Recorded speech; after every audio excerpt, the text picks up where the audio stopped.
ተመልሻለሁ ቤተሰቦቻችን እንዴት ቆያችሁ? ከዚህ በፊት በነበረው የቪዲዮ ሴሽናችን ፕሌት ምንድነው? ፕሌት ቴክቶኒክስ ቲዮሪ ምንድነው? ሊቶስፌር ምንድነው? አስቴኖስፌርስ ምን ማለት ነው? እንዲሁም ደግሞ ፕሌቶች እንዴት ይንቀሳቀሳሉ? ለምን ይንቀሳቀሳሉ? በተመሳሳይ ፕሌቶች ስንት አይነት ናቸው? የሚሉትን ሐሳቦች በይበልጥ አብራርተን ተመልክተናል።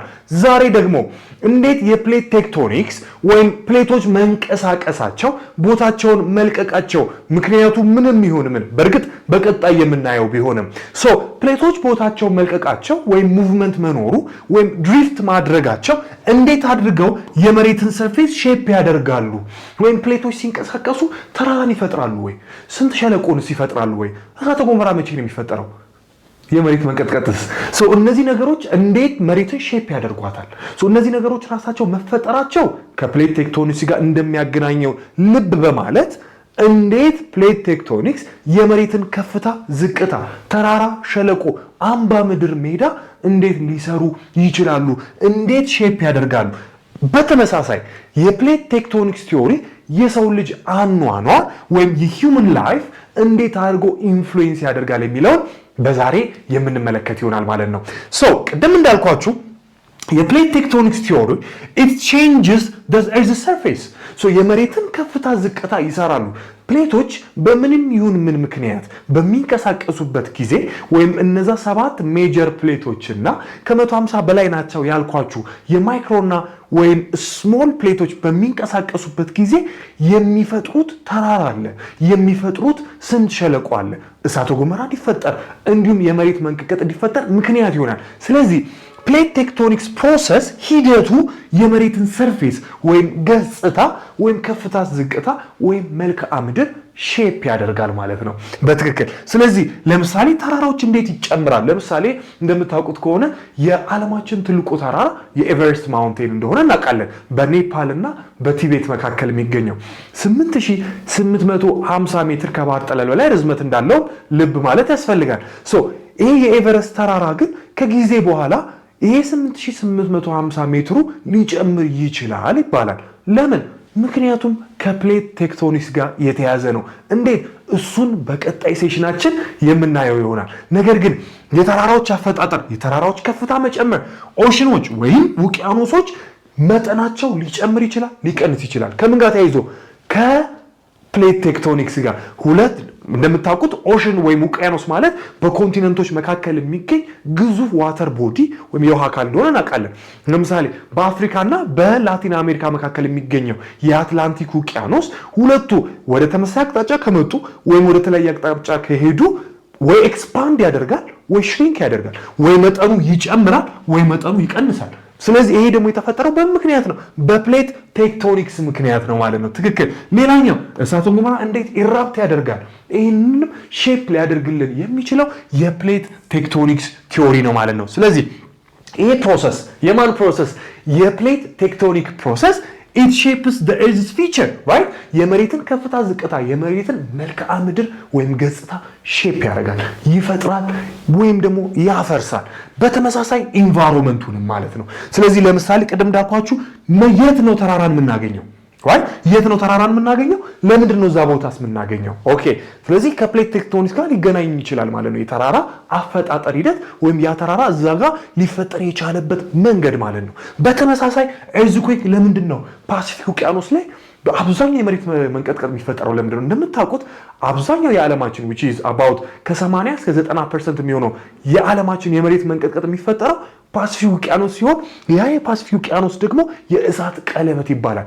የዓለማችን ከ80 እስከ 90% የሚሆነው የመሬት መንቀጥቀጥና 85% የሚሆነው እሳተ ገሞራ የሚፈጠረው ፓሲፊክ ውቅያኖስ ውስጥ ነው which is the ring of fire ብለን እንጠራዋለን። ይሄ እዚህ አካባቢ ላይ ለምንድን ነው አብዛኛው የመሬት መንቀጥቀጥ የሚፈጠረው? ለምን ነው እሳተ ገሞራ የሚፈጠረው? ይሄ ከፕሌት ቴክቶኒክስ ጋር የተያዘ ነው። ስለዚህ ፕሌት ቴክቶኒክስ በብዙ መንገድ መሬትን ሼፕ ያደርጋል፣ በብዙ መንገድ አኗኗራችንን ኢንቫይሮንመንታችንን ይቀይራል ማለት ነው። በትክክል ሌላኛው ፕሌት ቴክቶኒክስ ኢንፍሉዌንስስ ዘ አትሞስፌር ራይት ኢት ኢንፍሉዌንስስ ዘ ኦሽን ቅድም እንዳልኳችሁ ኦሽኖች መጠናቸው እንዲጨምር እንዲቀንስ ሊያደርግ ይችላል። ያ ብቻ ሳይሆን የከባቢ አየር ላይ ያሉ የጋዞች መጠንንም ሼፕ ሊያደርግ ይችላል። ለምሳሌ እሳተ ገሞራ በተደጋጋሚ የሚፈጠር ኢራፕት የሚያደርግ ከሆነ የሰልፈር ዳይኦክሳይድ መጠን በከባቢ አየር ውስጥ ሊበዛ ይችላል። አትሞስፌሩን በረጅም ጊዜ ውስጥ በጣም በረጅም ጊዜ ውስጥ የክላይሜት ቼንጅ ወይም የአየር ንብረት ለውጥ እንዲኖር ሊያደርግ ይችላል። ማን ፕሌት ቴክቶኒክስ በትክክል በተመሳሳይ for the creation and what destruction of the landscape right የመሬት ለምሳሌ ተራራ የሚፈጠርበት ተራራ ሊፈርስ ይችላል። ወይም ተራራ በረጅም ጊዜ ውስጥ ተራራ የነበረው ሜዳ ሊሆን ይችላል። አምባ ምድር ሜዳ ሊሆን ይችላል። ስምጥ ሸለቆ በተመሳሳይ ተራራ እንዴት ተፈጠረ እንዴት ፈረሰ ወይም እንዴት ጠፋ? ስምጥ ሸለቆ እንዴት ተፈጠረ እንዴት ጠፋ? ይሄን ሊያደርግልን የሚችለው ትልቁ የመሬት ኃይል ፕሌት ቴክቶኒክስ ነው።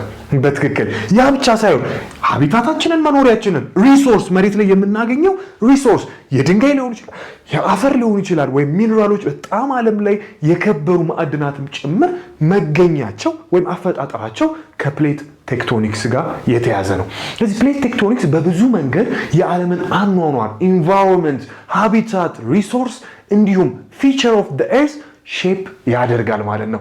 በትክክል ስለዚህ it affects life it affects the fossil location ቀደም እንዳልኳችሁ ለምሳሌ አፍሪካ ኮንቲነንት ላይ ወይም ከዚህ በፊት በነበረው የኮንቲኔንታል ድሪፍት ቲዮሪ ላይ ስንማር አፍሪካ ኮንቲነንት ላይ እና የላቲን አሜሪካ ኮንቲነንት ላይ ፎሲል ተገኝቷል ወይም ቅሪተ አካል ተገኝቷል። ያ ቅሪተ አካል ሜሶሳውረስ ይባላል። ስለዚህ እንዴት ሁለቱም ጋር ሊገኝ ቻለ?